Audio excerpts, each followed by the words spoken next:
Bonjour à tous, ici Thomas Moody et je viens vous parler de photographie. Bon, aujourd'hui on va faire très classique sur cette chaîne, on va parler de livres photos. La surprise. Vous le savez, je le dis, je le répète, les livres photos ça a une bonne façon de découvrir plein de choses, c'est très accessible, beaucoup plus qu'un tirage par exemple. Et en plus on peut les garder, ça ne se périme pas, etc. C'est super. Alors aujourd'hui les trois livres dont je vais vous parler, ils ont deux points communs. Le premier, c'est qu'ils ont tous les trois été réalisés par des femmes. Il y a quelques semaines sur la chaîne YouTube, j'avais fait une vidéo sur la situation des femmes dans la photographie, et je trouve ça bien d'avoir une vidéo où on met en avant les travaux de femmes et de participer un petit peu sur cette chaîne à la visibilité des photographes. Feu. L'autre point commun de ces livres, c'est qu'ils ont tous les trois été faits par l'atelier Xavier Barral, qui est le nom de la maison d'édition qui a été rachetée par ses employés à la mort de son fondateur, Xavier Barral, si j'ai à peu près compris comment ça se passe. Et j'ai toujours adoré leur travail. Avec Steidl, c'est vraiment mes éditeurs préférés. Ils se cassent toujours le cul à faire des livres qui sortent de l'ordinaire dans la forme et dans le fond. C'est toujours très qualitatif, hyper beau, etc. Bref, j'achète les yeux fermés ce qu'ils font. J'en ai plein derrière Xavier Barral, et si je pouvais en remplir la bibliothèque, j'en serais ravi. D'ailleurs, je le dis maintenant et pour pas le redire à chaque présentation, ces trois livres sont hyper bien tirés, les papiers sont super cool, tout est nickel, ça va m'éviter de le répéter à chaque livre après. Et d'ailleurs, pendant qu'on en est à parler d'eux, j'en profite pour les remercier, Coco Isot, de m'avoir envoyé les livres et de m'avoir fait confiance pour en parler sur cette chaîne. Alors le premier livre dont on va parler, c'est celui-ci, il s'appelle Des oiseaux de Leila Jeffries. Alors ce livre, je l'ai adoré pour deux raisons. Je sais, ça en fait encore deux, mais on va en parler ensemble. La première raison, c'est une raison personnelle, c'est que un de mes premiers jobs, c'était de travailler dans un muséum d'histoire naturelle. Avant d'y bosser en tant que guide, j'ai fait un stage sur place et j'ai travaillé à la refonte, on dit ça. Là, en fait, ils ont refait leur galerie d'ornithologie. Avant, c'était des galeries où il y avait beaucoup d'oiseaux type 19e, et ils ont modernisé un peu le tout. Un de mes jobs, qui était un job ingrat mais facile à faire pour une petite main, c'était de repeindre les socles des oiseaux. Donc si vous allez au musée, vous pouvez avoir des socle peint par Thomas Moody, ce qui n'a aucun intérêt, mais bref. Mais du coup, j'ai passé beaucoup de temps dans cette galerie, et elle me tient à cœur parce que j'y ai travaillé, et du coup, voilà, les oiseaux, et moi, c'est quelque chose, et surtout qu'il y a beaucoup d'oiseaux tropicaux dans la galerie sur laquelle j'ai bossé, et là, c'était hyper cool d'en voir des photographiés vivants dans le livre. On va y revenir quand on va parler un peu du livre. Et aussi, mon premier mémoire de fin d'études, oui, parce que j'en ai fait deux, mais on en parlera une autre fois, c'est pas le sujet, porté sur les colibris de John Gould, qui sont des ouvrages avec des dessins qui sont vraiment magnifiques. Je vous mets quelques images à l'écran, voilà. C'est juste pour dire que les oiseaux et moi, il y a un petit sujet, et j'aime bien ça dans l'art, voilà, dans les musées, tout ça, et en photographie aussi. Alors l'autre point qui fait que j'aime bien ça, c'est que c'est une collection, en fait, les oiseaux, il y en a de Bernard Plossu, Graciela Iturbide, Pentti Samalati, et certains photographes dont j'ai oublié le nom. Donc j'aime bien le côté collection, je pourrais jamais tous les avoir parce qu'il y en a qui sont épuisés, à mon grand dam, je les aurai jamais tous, mais j'en ai déjà pas mal et ma compagne m'en a offert d'autres, donc on avance, et j'aime bien le côté collecte et de voir plusieurs photographes ayant travaillé sur le même sujet, matérialisés dans la même forme de livre, etc. Donc j'ai Bernard Plossu qui est là, le bleu, et Graciela Iturbide. Mais je lâche rien, je les aurai tous un jour. Bref, démarrons. Donc Leila Jeffries, c'est une photographe et vidéaste australienne.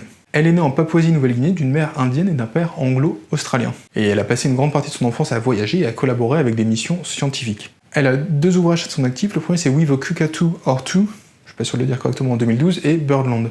Le livre dont je parle aujourd'hui, c'est le premier d'elle à paraître en France.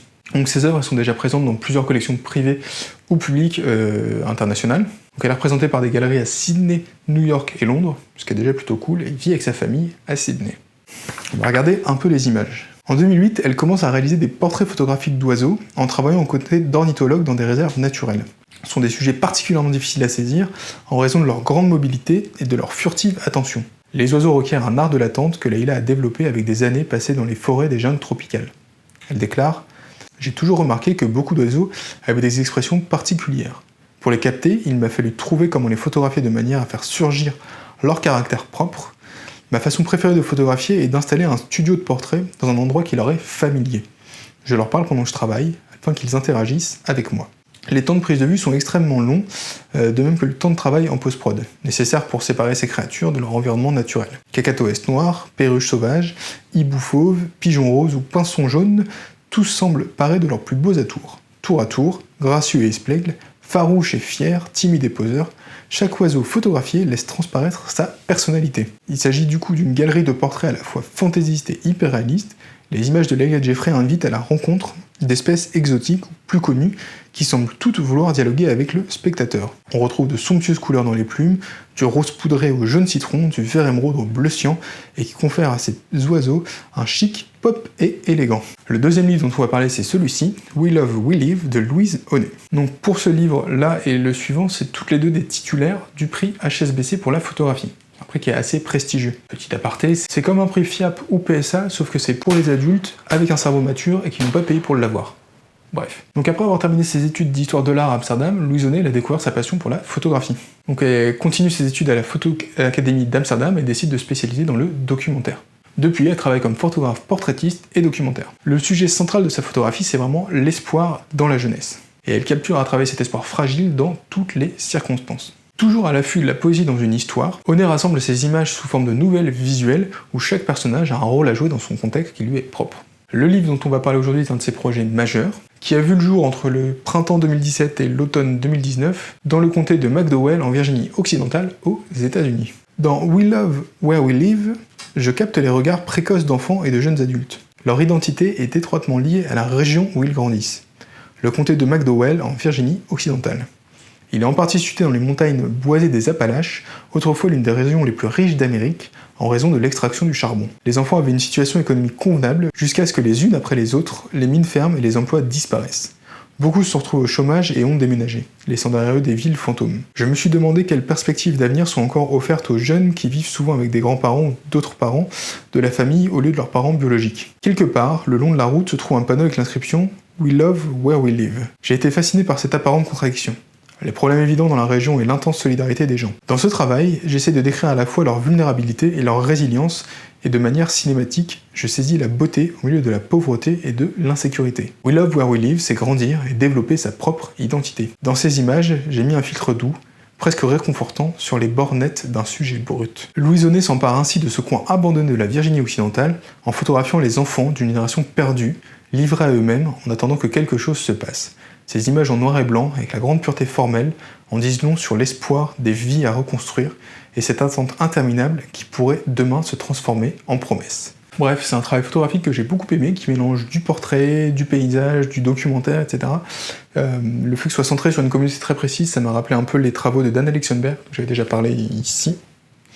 Bref, c'est typiquement le genre de travaux que j'aime bien et j'étais content de le découvrir dans ce bouquin.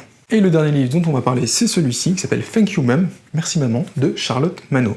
Et ça n'a aucun rapport avec la fête des mères. Alors, Charlotte Manno, c'est une photographe et vidéaste basée à Paris. Elle est diplômée de littérature française et de communication culturelle et aussi de l'école des Gobelins.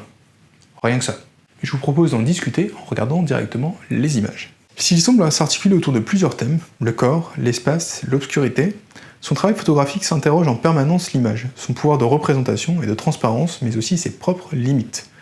On retrouve des souvenirs, des personnages, des paysages, des sentiments, véhiculés dans une ambiance feutrée, contemplative et un brin nostalgique. Ces influences sont variées. On retrouve de la fantaisie de la littérature du 19e, de la peinture symboliste, du surréalisme chinois contemporain, ainsi que des artistes plasticiens comme Oscar Munoz. Tout au long de son parcours, Manno expérimente toujours différents médias et défie l'image et ses formes pour les rendre sensuelles et dérangeantes. La série Thank You Mum est essentiellement un acte de résistance qui se manifeste à travers des images, des vidéos et des installations. Je photographie ma mère depuis qu'elle a été diagnostiquée avec une maladie incurable. 18 mois. Que peut-on faire face à un avenir déjà connu pour être sombre? Que reste-t-il de cette personne, la plus importante, lorsque le compte à rebours a commencé? Isolé avec elle dans la campagne française, j'ai d'abord tenté d'exprimer une relation mère-fille, mais avec le temps il est devenu un hommage modeste et poétique à ma propre mère. Ce travail difficile mais libérateur s'enrichit chaque jour des expériences que ma mère et moi partageons. Il y a indéniablement une atmosphère étrange, voire ésotérique, qui rappelle un rituel dans des images, comme si je cherchais par tous les moyens à conjurer les mots en utilisant n'importe quel support d'enregistrement pour suspendre le temps et garder ma mère à mes côtés. Alejandro Castellot a fait une remarque très perspicace en visionnant toute la série. Elle demande un miracle. C'est la chose la plus importante que j'ai pu faire en tant que photographe. Je sais déjà que les morceaux d'intimité que vous voyez ici formeront avec le temps la construction de ma vie. Dans ce projet très sensible, Charlotte Manno utilise l'image comme une thérapie pour livrer, à travers la mise en scène, le récit et la fantaisie, un témoignage saisissant du décès prédit de sa mère. Au-delà du simple hommage, elle s'adresse à nous, spectateurs, nous confrontant sur nos propres vies et conditions humaines, car elle évoque un sujet douloureux et universel, annulant tout sentiment de pathétique. Comme je viens de vous le dire, c'est un livre qui est assez poétique, j'ai trouvé très fort dans sa façon de parler justement de la disparition d'un être cher. Très onirique, on est un peu dans le domaine du rêve parfois, c'est quelque chose que j'ai apprécié, qui est particulier, je suis pas sûr que ce soit pour tous les publics ou tous les goûts, je suis pas sûr que ça plaise à tout le monde comme d'autres travaux qui sont plus accessibles, je suis pas sûr que ce soit accessible à tout le monde. Si c'est votre premier livre photo, voilà, c'est pas forcément le premier que je vous conseille, si vous vraiment... En fait, selon l'état que vous avez de votre collection de livres photos, je vous conseille de les acheter dans l'ordre de la vidéo. C'est-à-dire si vous commencez tout juste à acheter des bouquins, le premier est cool. Si vous avez déjà un peu d'expérience et des trucs un peu variés, le deuxième est bien, et si vous aimez les choses un peu plus spécialisées et pointues, celui-là est vraiment terrible. Voilà. Merci à tous d'avoir regardé cette vidéo jusqu'au bout, j'espère qu'elle vous aura plu, qu'elle vous aura donné envie d'acheter plein de livres, parce que c'est toujours très cool de remplir sa bibliothèque. C'est moins cool quand il faut déménager, mais à l'achat, c'est super sympa. N'hésitez pas non plus à me dire en commentaire les petites découvertes récentes que vous avez fait en bouquin, des choses vraiment sorties il y a pas très longtemps, et à me dire aussi quel est votre éditeur préféré, parce que moi je suis Xavier Barral et Steidl, mais je serais curieux de savoir ce que vous aimez. Si cette vidéo vous a plu, bien sûr, vous pouvez laisser un petit pouce bleu et penser à vous abonner, c'est toujours utile. Et je vous mets un lien vers mon livre qui s'appelle 10 outils indispensables pour votre projet photo, qui vous aidera à démarrer et aussi à lancer le vôtre. Moi je vous dis à la semaine prochaine pour une nouvelle vidéo.